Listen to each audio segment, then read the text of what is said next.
I still remember the exact morning my life began to change, although at that time I had no idea how important that day would become.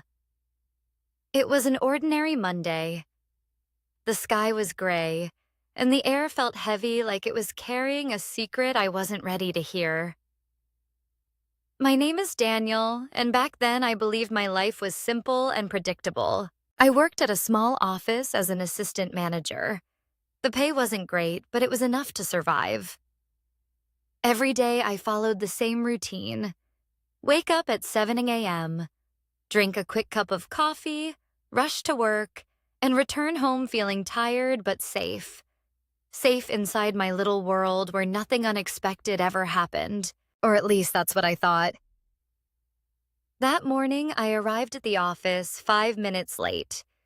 It wasn't a big deal, but my boss, Mr. Carter, was standing near the entrance with a serious look on his face. He wasn't the kind of man who smiled often.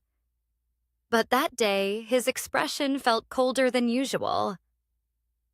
"Daniel, come to my office," he said quietly. My heart sank immediately. I tried to stay calm as I followed him, but something inside me felt wrong. I sat down across from him, and he didn't waste any time. "We're making some changes in the company," he said, "and unfortunately your position is no longer needed." For a moment, I didn't understand his words. They felt distant, like I was hearing them underwater. "I don't understand," I replied. He sighed. "We're reducing staff. It's not personal. Today will be your last day." Just like that, everything I thought was stable disappeared in seconds. I walked out of his office in silence. My hands were shaking, but I didn't want anyone to notice. I packed my things slowly, trying to act normal while my mind raced with fear. How will I pay rent? What will I tell my family? What am I going to do now? When I stepped outside the building, the world looked the same, but I felt completely different. People were walking, cars were moving, life was continuing, but mine had suddenly stopped. I didn't go home right away. Instead, I walked without a destination. The streets felt longer than usual, and every step felt heavier than the last. I kept thinking, why me? I had worked hard. I had followed all the rules. I had done everything right. So why did everything go wrong? After hours of walking, I finally sat down on a bench in a quiet park. The wind blew softly, and I watched the leaves fall from the trees. There was something strangely peaceful about it, even though my mind was full of chaos. That's when I noticed an old man sitting at the other end of the bench. He looked simple, wearing a worn jacket and holding a small notebook. He wasn't doing anything special, just quietly observing the world around him. After a few minutes, he spoke. "Bad day?" he asked, without even looking at me. I was surprised. "Is it that obvious?" He smiled slightly. "Only to someone who has had many bad days." I didn't plan to talk to him, but something about his calm voice made me feel a little less alone. "I lost my job today," I said. He nodded as if he had expected that answer. "And now you feel like everything is over," he said. I looked at him. "Isn't it?" He turned to me for the first time, his eyes sharp but kind. "No," he said firmly. "It's just beginning." I almost laughed. Beginning? It felt like the end of everything I had built. "You don't understand," I replied. "I don't have savings. I don't have a plan. I don't even know what I'm good at." The old man closed his notebook and leaned back. "Good," he said. I frowned. "Good. How is that good?" "Because now," he said slowly, "you have nothing to lose, and that is the most powerful position a person can be in. His words confused me. I had always believed that losing everything was the worst thing that could happen, but the way he said it, it sounded like an opportunity. I don't feel powerful, I admitted. I feel scared. Eh? Of course, he said. Fear means you're standing at the edge of something new. I didn't know what to say. Part of me wanted to ignore him and go back to worrying, but another part of me, a small, quiet part, wanted to believe him. What if I fail? I asked. He smiled again, this time a little wider. What if you don't? His question stayed in the air, heavier than anything I had thought that day. I had spent hours asking myself, what if everything goes wrong? But I had never asked the opposite question. What if something goes right? The sun was starting to set, painting the sky in soft shades of orange and pink. For the first time since morning, I felt a small sense of calm. Life doesn't change when everything is comfortable, the old man continued. It changes when everything feels uncertain. I looked at my hands, still slightly shaking. So what should I do? I asked quietly. He picked up his notebook again and stood up. Start walking, he said. That's it. He nodded. You don't need to see the whole path, just take the next step. I watched him as he slowly walked away, disappearing among the trees. I wanted to ask him more questions, but somehow I felt like I already had the answer I needed. That night, I returned home with nothing but a small box of my office belongings and a head full of thoughts. My apartment felt quieter than ever before. I sat on the edge of my bed and stared at the wall. Everything had changed. But maybe, just maybe, this wasn't the end. Maybe it was something else. Something I didn't understand yet. Something I wasn't ready for. And deep inside, a small voice whispered something I couldn't ignore. What if this is where your real story begins? I didn't know it at the time, but what happened next would change everything.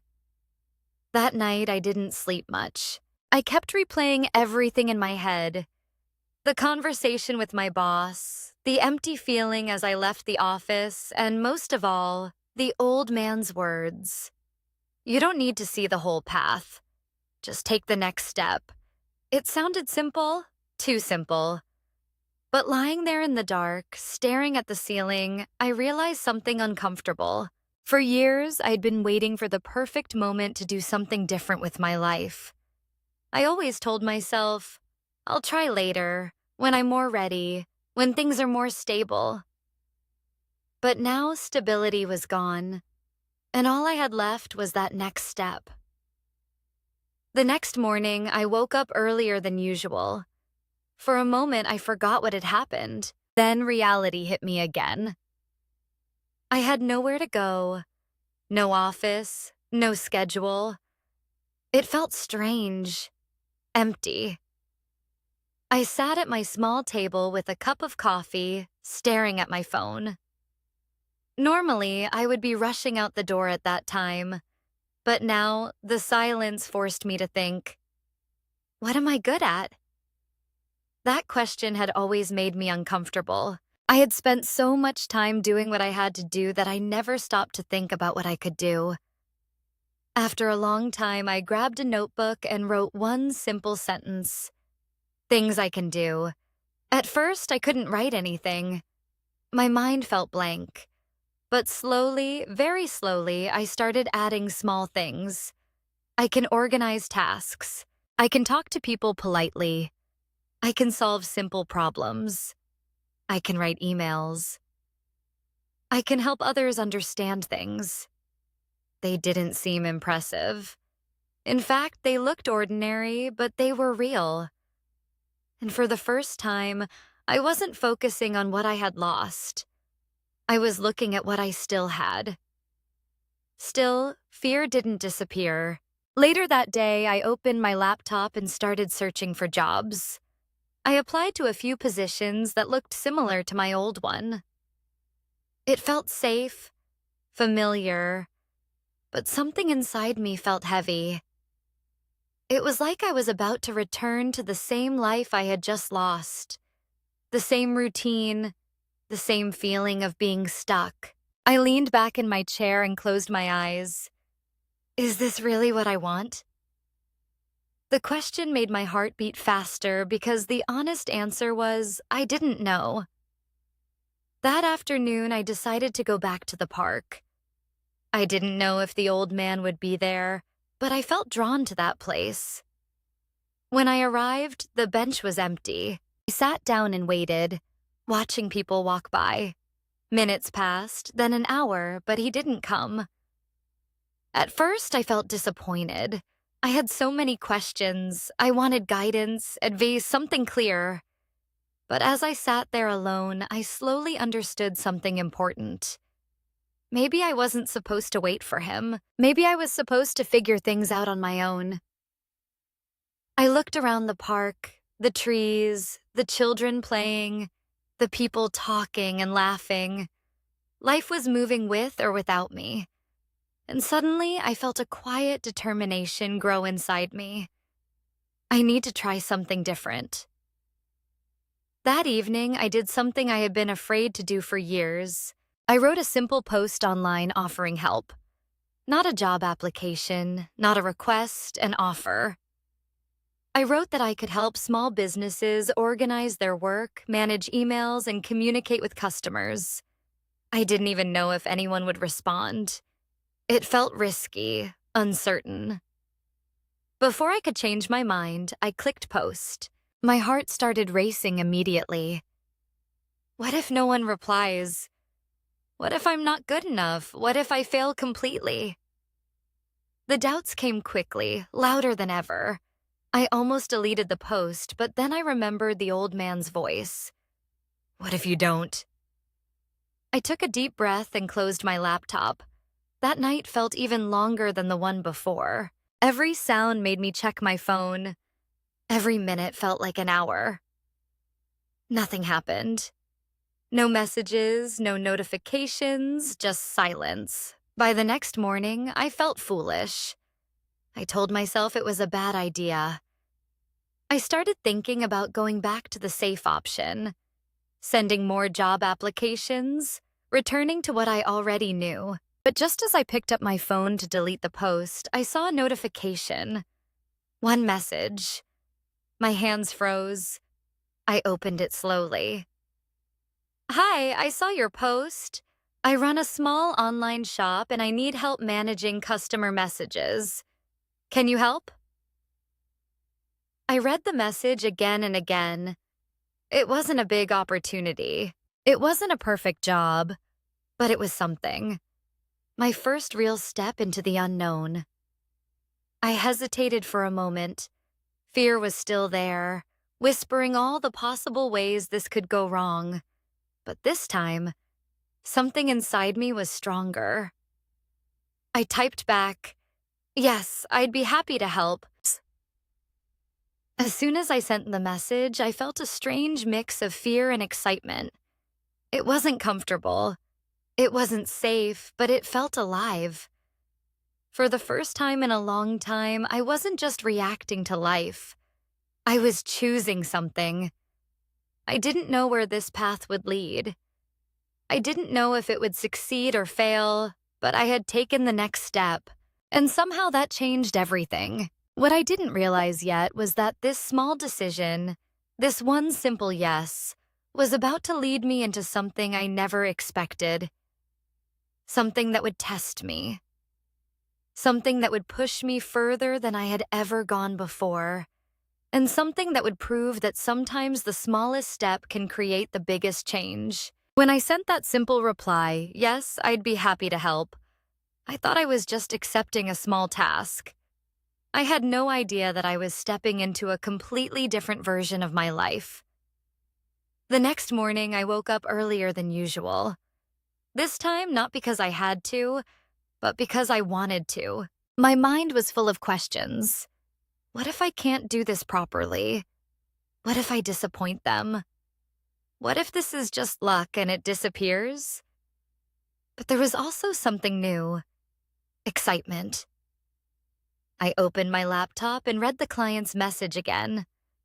Her name was Lisa, and she ran a small online shop selling handmade products. She explained that she was overwhelmed with customer messages and needed someone to organize them, reply politely, and keep everything running smoothly. It sounded simple, but I knew it wasn't. This was no longer a safe office job where someone told me exactly what to do. This time I had to figure things out myself. I took a deep breath and replied carefully, asking questions, making sure I understood her needs. I wanted to be professional. I wanted to prove to her and to myself that I could do this. She responded quickly. "Let's try for 1 week," she said. 1 week. That was my chance. The first few days were difficult. I made small mistakes. I replied too slowly.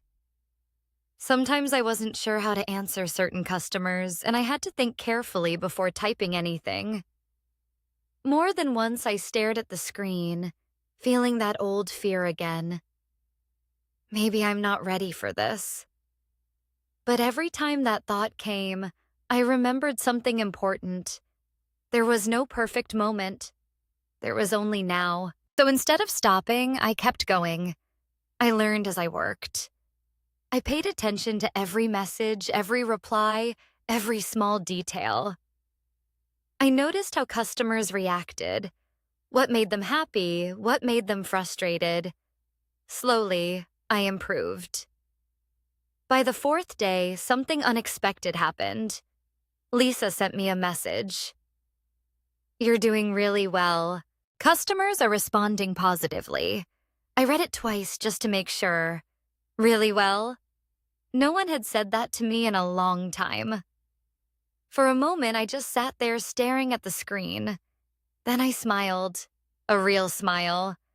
Not the kind I forced at work. Not the polite one I used every day. This one felt different. It felt earned. By the end of the week, Lisa asked me something I didn't expect. "Would you like to continue working with me long term?" My heart started beating faster. This wasn't just a short opportunity anymore. This was something real. "Yes," I replied without hesitation. And just like that, my one small step became my new path. But the story didn't end there. Over the next few weeks, Lisa recommended me to another small business owner, then another. Slowly, my work began to grow. What started as one client turned into 2, then 3, then more. Each new opportunity brought new challenges, different customers, different problems, different expectations. And sometimes I still felt afraid. Sometimes I still doubted myself. But now I knew something I didn't know before. Fear doesn't mean stop. Fear means grow. I started building a routine again, but this time it was different. I wasn't trapped in it. I was creating it. I chose my work. I chose my direction. And for the first time in my life, I felt free. One evening after finishing my work, I found myself walking back to that same park, the same bench, the same quiet atmosphere. I sat down and looked around, hoping to see the old man again, but he wasn't there. And somehow that was okay, because this time I understood what he had given me. Not answers, not a plan, but something much more powerful. A way of thinking, a way of moving forward, even when the path isn't clear. I leaned back and smiled, remembering his words. "You don't need to see the whole path. Just take the next step." At that moment, everything made sense. Losing my job wasn't the end. It was the push I needed, the moment that forced me to stop waiting and start moving. If I had stayed comfortable, I would have never discovered what I was capable of. If I had chosen safety, I would have never found growth. And if I had listened to fear, I would have never started. Life doesn't change in one big moment. It changes in small decisions. A step, a choice, a simple yes. That's where everything begins.